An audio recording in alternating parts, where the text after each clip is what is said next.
ലോക്സഭാ തെരഞ്ഞെടുപ്പിലെ കനത്ത പരാജയത്തിന് പിന്നാലെ രാജ്യസഭാ സീറ്റിൽ നിലപാട് കടുപ്പിച്ച് സിപിഐ. ജയിക്കാൻ കഴിയുന്ന ഒരു രാജ്യസഭാ സീറ്റ് സിപിഐക്ക് തന്നെ അവകാശപ്പെട്ടതാണെന്നും അതിൽ വിട്ടുവീഴ്ചയില്ലെന്നും സിപിഎം നേതൃത്വത്തെ അറിയിച്ചു. കേരള കോൺഗ്രസ് എമ്മിന് ഭരണപരിഷ്കാര കമ്മീഷൻ അധ്യക്ഷ സ്ഥാനം നൽകുന്നതിനും സിപിഐക്ക് വിയോജിപ്പില്ല.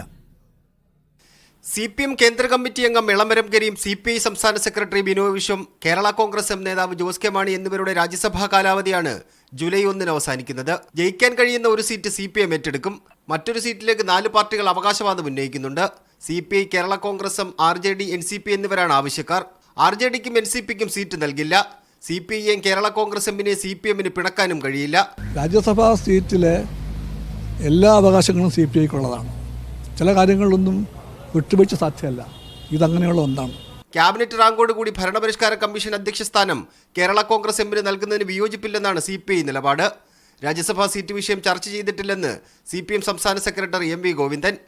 അത് ചർച്ച ചെയ്തില്ല. അത് ചർച്ച ചെയ്ത് കഴിഞ്ഞാൽ അപ്പോൾ തീരുമാനിക്കും. ഉഭയകക്ഷി ചർച്ചയിലൂടെ പ്രശ്നം പരിഹരിക്കാനാണ് CPMന്റെ ശ്രമം. മീഡിയ 1 തിരുവനന്തപുരം.